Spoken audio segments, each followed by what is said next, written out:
Hi everyone, it's Kelly from Renew Holistic Wellness. I wanted to put together for you today a quick virtual coaching session. I've been coaching people through all of this craziness as a society that we are going through, and I've been going through it myself. A lot of times I pride myself on being able to coach people on things that I've been through, and quite honestly, we're all going through this one together. But I was inspired today to put together a video for you that just really talks about some of the things that I'm hearing consistently across the board as I coach people. And so what I wanted to do was share some of these basic tips with you today, just as a free virtual coaching session. I'm finding, I don't know about you guys, but I'm finding so much stuff out there is kind of shallow and kind of fluffy, and it's about, sitting on the couch and watching movies and, doing things that might not be really, something that's inspiring us. The reality is what's going on today is pretty intense and it's pretty unknown, and so many of us are struggling with what I'm calling grief. I mean, there is a grief for us as a society for so many different things. Our family units have shifted. Our ability to interact with other people have shifted. And so there is an actual grief going on here. And I think that that's okay for us to go through. The reality is, as humans, a couple of our fundamental needs are currently being affected right now. Firstly, security and stability and safety. Not so many of us are sure, where things are going to be on the other side of this. I find myself saying that a lot. Like, where do we go from here? What does the other side of this look like? And the other thing that's not to be ignored is just our fundamental need for belonging in relationships. There are lots of people who are isolating at home as single folks. There are people who are isolating at home as families. Everything is sort of being renegotiated, and the whole dynamic of things is changing. So I don't want to dig too far into, sort of the negativity of what's going on. I don't think that always looking back and focusing on those things is really useful. I like to figure out where we're at and kind of move forward from there is really how I do my coaching sessions. So while I've established that and, kind of brought this all to just some common ground for us, I want to assure you that this coaching session is going to have some active thoughts and some active, forward progression that you can really certainly implement. So I made some notes, like I said, and, this is not going to be the organize, clean your house, take a bath kind of advice. I think that those things are being said everywhere, and I don't think that that's what people need to see, because if that was inspiring to you, you'd be doing it already. So like I said, I put together a couple of tips here and a couple of just bits of information that I wanted to talk about based on what I'm hearing from other people, as well as what I've been primarily coaching people on recently. First and foremost, I want to touch base on foods. For me, food is fundamental. Food is fuel, is really what it boils down to. I tell everyone that if you had a really expensive race car and it required premium expensive gas, you wouldn't put diesel in that fuel tank. So a lot of times I find that people do that to their bodies, and what happens is we only have one body, so we spend a lot of time recovering from the damage that we've done, rather than taking a proactive approach and using the right fuel in the first place. So many people are saying, like, it doesn't count right now, and it always counts. It counts when you're on vacation. It counts when you're isolating at home. The food that you're putting into your system today is creating your future health. So the reality is, if you're not eating well and not taking care of yourself in the most fundamental way, you're going to pay for that in the long haul. The reality is, so many of us can be doing some simple basic things to make sure that we're increasing our immune system, or at least building our immune system. So the first thing I'm going to take you through is a list of things that are the most common things that we're probably consuming that are really working against us. They're really compromising the immune system, which opens us up for illness and, other future problems. So the common things that I'm seeing that are missing on the grocery store shelves are a lot of these things that actually do compromise the immune system. And I find when I go out, that actually makes me a little bit sad to see that those are the things that are disappearing first. I understand that so many of us find value and find comfort in foods. That's why they're called comfort foods. But I do think that we need to work to find some things that not only comfort us, but won't be necessarily counteractive to our health and wellness in the long haul. So the first things that I'm seeing, which are those things that really lower the immune system and really compromise things, are soda. And refined sugars. There are so many sugary products that are missing from the shelves these days, and so much that I'm seeing that is just really sugar based. Those foods really are anti-nutrient and not only remove nutrients from the good foods that we are eating, they will work to compromise our immune system, as I said. So really reducing those refined sugars is super critical. Processed foods, refined carbs, and wheat products. Those things, a lot of them, wheat, for example, acts just like sugar in the system. So in putting those things into our system, we do, like I said, compromise our immune system. We might not feel the effects of that today, but certainly we do in the future. So, if 30 days ago you knew what you were eating was making your immune system today, would you have made different choices? So in addition to those things that I've already named, I'm going to throw out there cow's milk is pretty inflammatory. There will be, lots of people who agree or disagree with that, and I'm okay with putting that out there as a suggestion for reducing dairy. That creates a lot of mucus and a lot of phlegm in our system.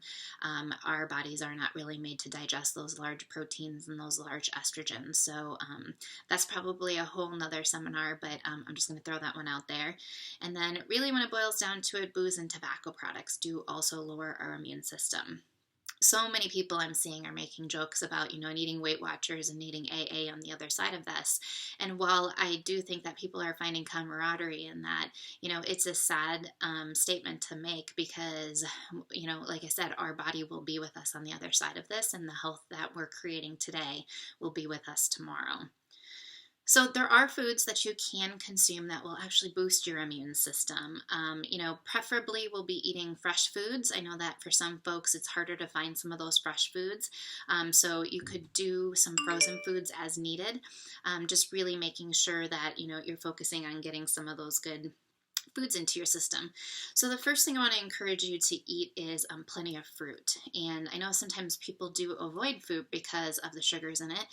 There are sugars in fruits that we do need, and really specifically those foods that are rich in vitamin C right now, like oranges and things like that. Those are pretty easy to find in the store. I know that the little clementines are really easy to find right now and things like that. So lots of fruits, lots of veggies, lots of green leafy veggies as a matter of fact. Again, if you can do fresh, that's preferable. But if you can do frozen as well, I know that people are going out less and less, so to buy things that will last a little bit longer. When it boils down to fruits and vegetables, I do recommend that you get twice as many vegetables as fruits in your day. So you can be eating plenty of vegetables and still supporting with those fruits as well. A couple of other foods that I wanted to include that you could be eating today to build your immune system include garlic, some fermented foods, preferably if they're raw and cultured, things like sauerkraut, certain pickles and things like that don't have sugar in them. When it comes to sauerkraut, you can get like a tablespoon a day, and that can really work to boost the immune system with some of the probiotics that are in it. We can be doing nuts and seeds. I prefer nut peanuts. Lots of bone broth. If you've ever had a chicken noodle soup in your life, you've had bone broth. Bone broth is really easy to make. I have a recipe on my website actually that is super helpful, and it's pretty easy to make, and I think that you can easily get bones these days just at any of the butchers who are open. And then also additionally, I'm suggesting to folks raw honey as well as green tea. Again, these aren't the only foods that you can eat, but making sure that you're getting these foods into the system so that you can start boosting and supporting the immune system while you're reducing those things that will, of course, lower the immune system.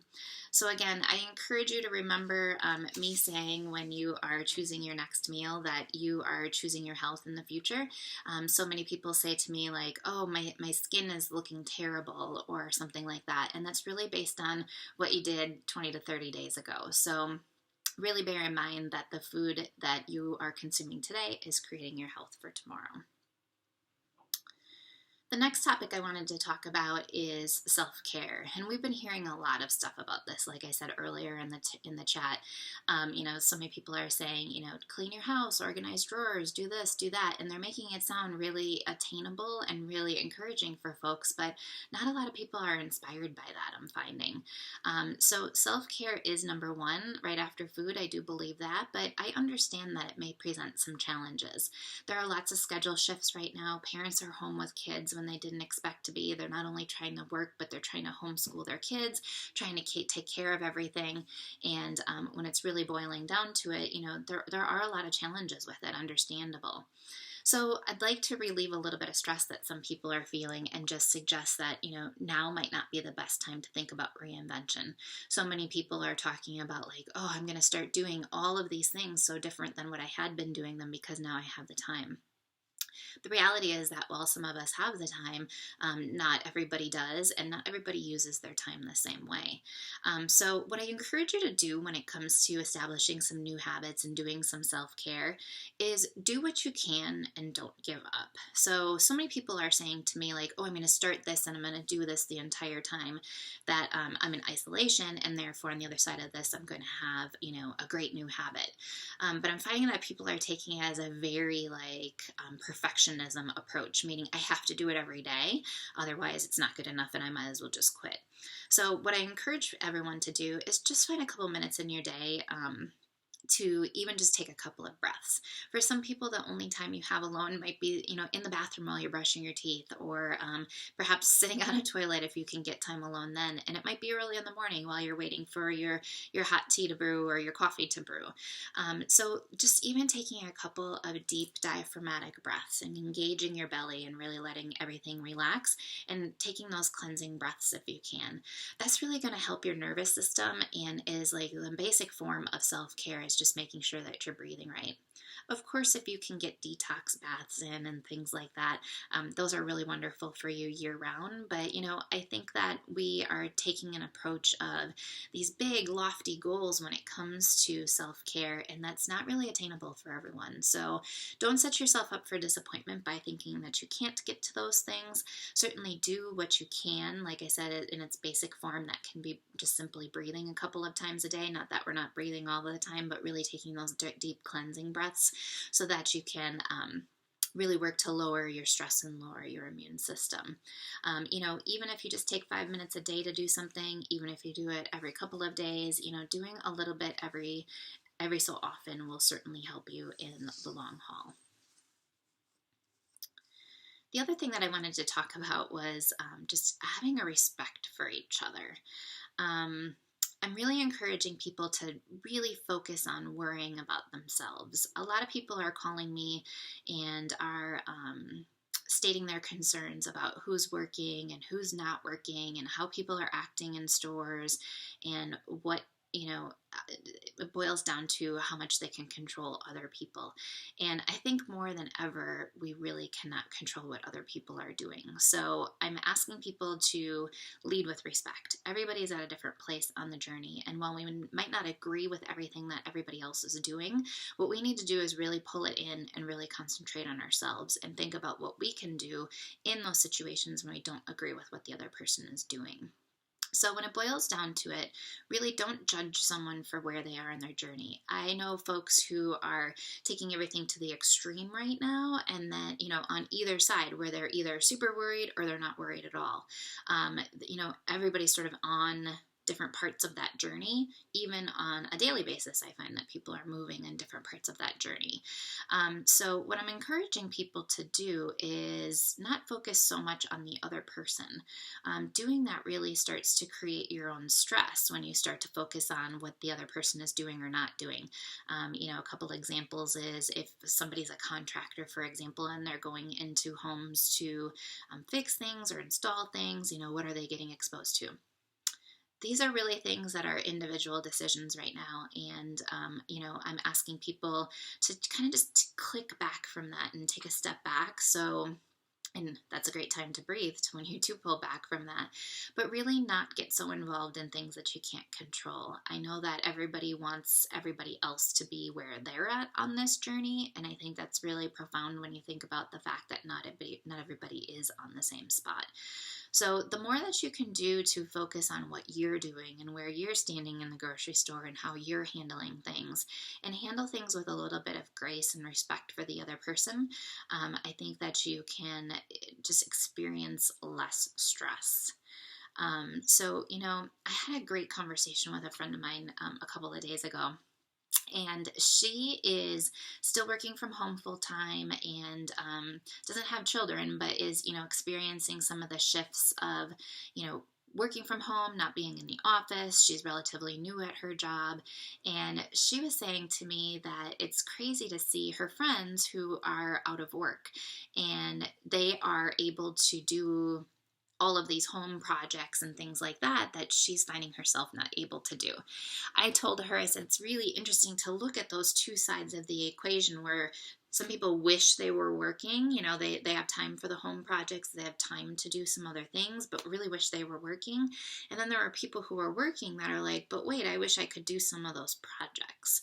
So it's really kind of an interesting a balance of things. And again, this is where respect for the other person comes in, because if the person who's working is worried so much about the projects that they're missing out on, that's going to create stress for them. And if the person who is working on the projects is worried about, those who are working, that's going to create stress for them. So it's sort of like in the moment, like be where you're at, be where you can be, and understand that everybody is at a different place on the journey. And quite frankly, there's a lot of wanting what the other one has as much as you're grateful for where you're at times. So it's really kind of an interesting kind of squishy gray space where we all have our own version of how this affects us. And a lot of people want what they can't have, but a lot of times too, we need to be grateful for the time and what we do have, whether that's time for projects or, the ability to go to work. So again, this is like a really kind of gray one that can bounce back and forth a lot. But it really involves just having respect for where that other person is on their journey and just focusing on yourself and what you can do to find your best focus and your best groundedness, and not worry so much about the other person. I'm going to tag onto that with just a little bit more of I think the moral of that story is not comparing yourselves to others. That's something that I focus on a lot, in this day of social media. There's so much comparison. A lot of times I talk about that around the holidays when it's like, oh, the perfect family pictures are being posted and things like that. And a lot of times we forget to acknowledge what went into that to get that, right? So a lot of people are posting on social media. So many people have nothing but time right now to post so much. There's funny stories, there's too much news, it's really hard to weed through. So I think right now in this instance, it is a really important reminder of not comparing yourselves to others. Again, it goes back to those folks who are working, who wish they were doing projects, and then those who are doing projects who wish they were working. Social media can kind of fuel some of that disconnect in those groupings of people where we might see something that strikes a chord with us and makes us feel upset about our current circumstance. So really not comparing on social media as well as just in life in general right now is really important, just to kind of take a step back and really understand. Again, everybody has their own challenges. So even if somebody has something that you think that you would want that, they have some challenges in that as well, similar to what you do. They just might not be all of the same challenges right now. So with that, just kind of wrap things up. I really think that it's important that we ride the wave, but we do our best to stay grounded. And by grounded, I mean we don't kind of suck into anything that, would take us down a rabbit hole. It's really easy to do right now. And by riding the wave, what I mean by that is we're all experiencing a lot of different feelings. And some days are really great days and other days are really emotional days. And I think that it's important to understand and to go through that process, to have those emotional days. And some days you just don't feel as good as others. I've had days where I'm really emotionally prepared to film these videos, and then other days it's just not something that I can do. Um, so I think that, just understanding our own emotions and being more in touch with them can help us understand that that just might be part of the journey. So I encourage you, if you're having a struggle sort of day, just to do your best to get through. Maybe that's not the best day to tell yourself you have to cook a gourmet meal, but maybe that's a day that you can do a little bit more breathing, just to kind of pull yourself out of it. I'm reminding everyone that tomorrow is one day closer to hopefully where we'll be on the other side of this. We don't know when that timing is, but each day that we're going through, we're getting a little bit closer. We're flattening the curve, hopefully, and getting to where we can be on the other side of this. So again, just kind of ride that wave as best you can. Reach out for help. I know this is really basic one, and I said I wasn't going to cover the basics, but, reach out to a friend. My husband and I have been FaceTiming dinners with folks, so we'll let people know that they're up for our dinner companions tonight, and whether or not the other people are eating or not, we eat with them and we talk with them in community. And, ideally we FaceTime them or video them, but when we can't, we just talk on the phone with them during that time, just to have that community. And so reach out. I'm here to support you doing virtual coaching sessions. Reach out to your friends, but sometimes it is really helpful to have somebody who isn't as involved in your life to do some talking with and to do some coaching with. So I hope that you would reach out to me and we can do some virtual coaching during this time. I think that it's super helpful to have somebody on the other end who is, experienced in understanding some different techniques for how we might be able to get through this, or just to kind of offer some sane and solid advice. So I'd love to be that person for you. We can do video chats, we can do phone. The reality is I do about 90% of my coaching right now virtually anyway. So for me to do them over the phone or over video is not necessarily new for me. So I hope that you found this video inspiring. I hope that you found a couple of things to take away from it. I would love if you reach out to me and let me know if anything resonated with you. You can email me at kelly@renewholisticwellness.com. You can find my website at www.renewholisticwellness.com. I'd love if you followed me on Facebook. I'm trying to post a lot of inspirational messages there, as well as hopefully useful information that people can find, something that's not a source for news and information at the time, but, more so inspiring information. So again, we covered foods, we covered self-care, and we covered sort of, the more emotional, respecting ourselves and respecting each other. Again, I hope that you found some good value in this, and I look forward to hearing from you soon. And until then, I'll send you all some virtual air hugs. I think that's the best that we can do right now. And, I hope that you all are finding this video while you are well and that you're feeling great. And like I said, we're one day closer to the other side every day. So I will talk with you all soon, and thanks for tuning in.